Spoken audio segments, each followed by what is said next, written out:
for your steadfastness. Today, we feel a sigh of relief.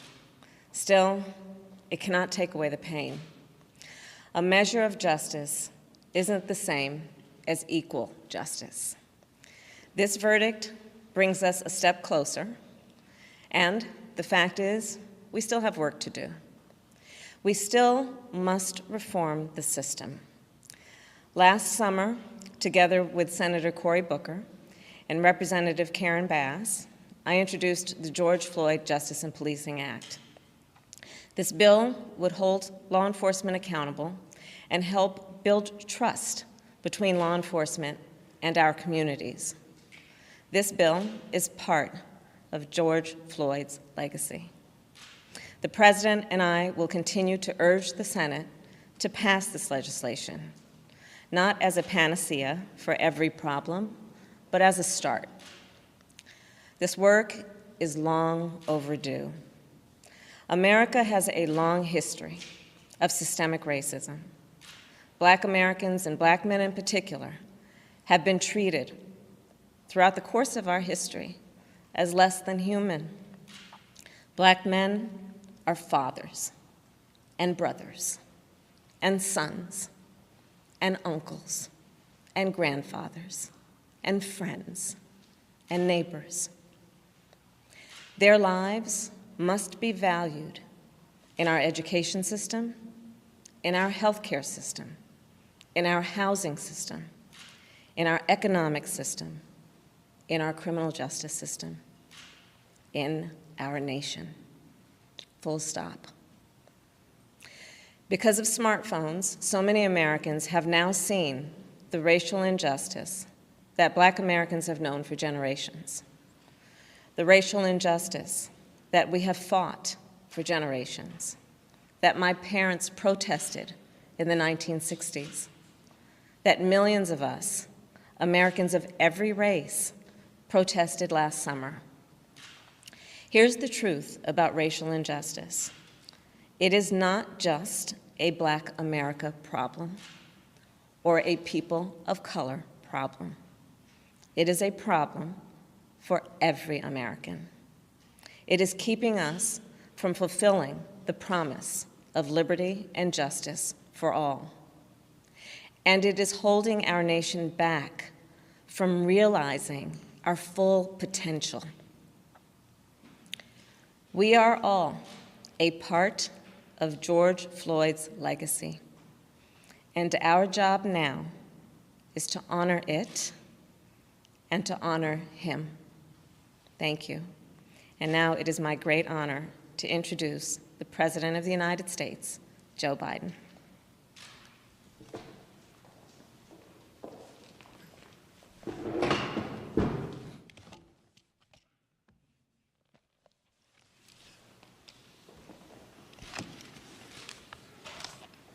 Today, a jury in Minnesota found former Minneapolis police officer Derek Chauvin guilty on all counts in the murder of George Floyd last May.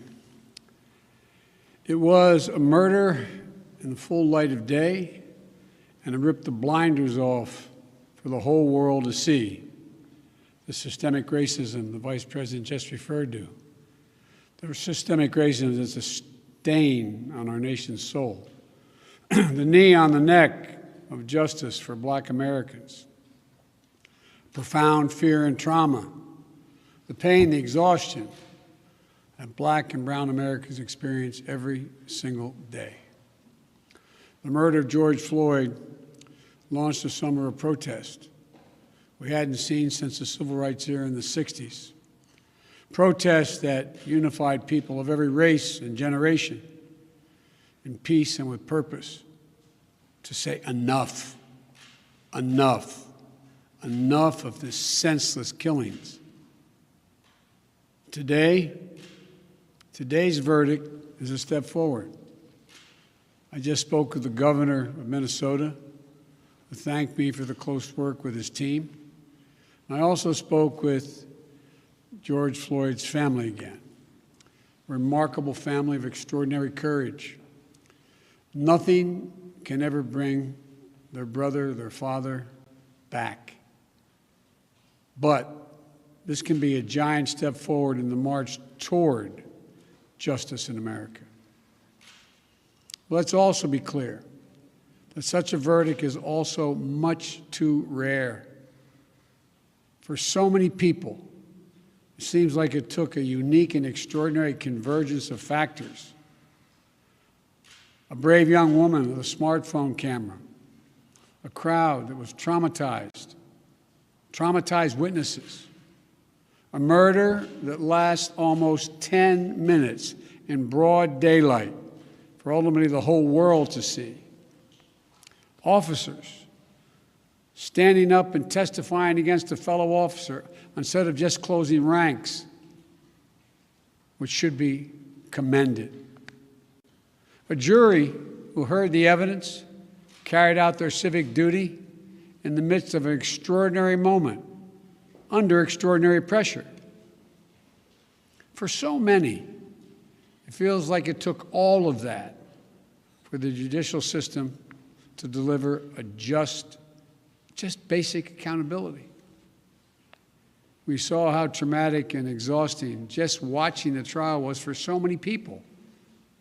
Think about it, those of you who are listening. Think about how traumatic it was for you. You weren't there. You didn't know any of the people. But it was difficult, especially for the witnesses who had to relive that day. It's a trauma. On top of the fear so many people of color live with every day when they go to sleep at night and pray for the safety of themselves and their loved ones. Again, as we saw in this trial from the fellow police officers who testified, most men and women who wear the badge serve their communities honorably. But those few who fail to meet that standard must be held accountable, and they were today. One was. No one should be above the law. And today's verdict sends that message. But it's not enough. We can't stop here. In order to deliver real change and reform, we can and we must do more to reduce the likelihood that tragedies like this will ever happen and occur again. To ensure that black and brown people, or anyone, so they don't fear the interactions with law enforcement, that they don't have to wake up knowing that they can lose their very life in the course of just living their life. They don't have to worry about whether their sons or daughters will come home after a grocery store run, or just walking down the street, or driving their car, or playing in the park, or just sleeping at home. And this takes acknowledging and confronting head-on systemic racism and the racial disparities that exist in policing and in our criminal justice system more broadly. You know, state and local government and law enforcement needs to step up, but so does the federal government. That's why I've appointed the leadership of the Justice Department that I have, that is fully committed to restoring trust between law enforcement and the community they are sworn to serve and protect. I have complete confidence in the Attorney General, General Garland's leadership and commitment.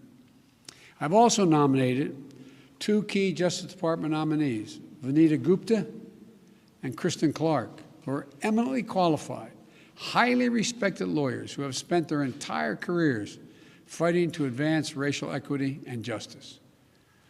Vanita and Kristen have the experience and the skill necessary to advance our administration's priorities to root out unconstitutional policing and reform our criminal justice system, and they deserve to be confirmed.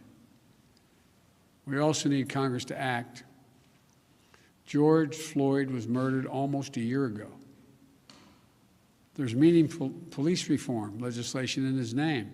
You just heard the Vice President speak of it. She helped write it.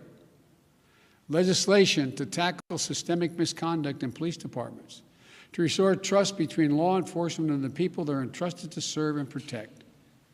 But it shouldn't take a whole year to get this done. In my conversations with the Floyd family, I spoke with them again today, I assure them we're going to continue to fight for the passage of the George Floyd Justice and Policing Act so I can sign into law as quickly as possible. There's more to do. Finally, it's the work we do every day to change hearts and minds as well as laws and policies. That's the work we have to do. Only then will full justice and full equality be delivered to all Americans. And that's what I just discussed with the Floyd family.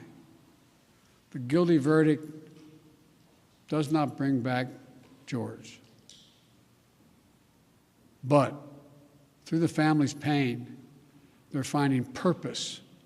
So George's legacy will not be just about his death, but about what we must do in his memory.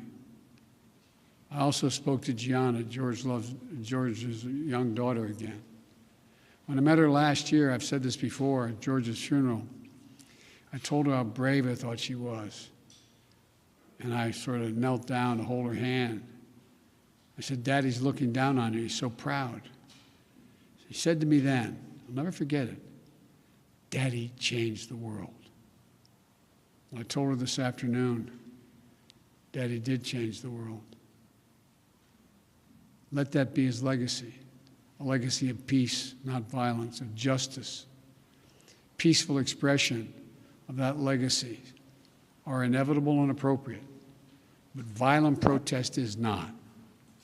And there are those who will seek to exploit the raw emotions of the moment, agitators and extremists who have no interest in social justice, who seek to carry out violence, destroy property, fan the flames of hate and division, who do everything in their power to stop this country's march toward racial justice.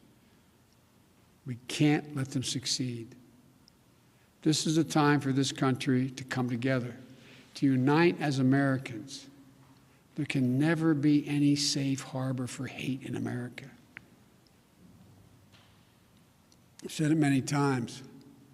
The battle for soul of this nation has been a constant push and pull for more than 240 years. A tug of war between the American ideal that we're all created equal and the harsh reality that racism has long torn us apart. At our best, the American ideal wins out.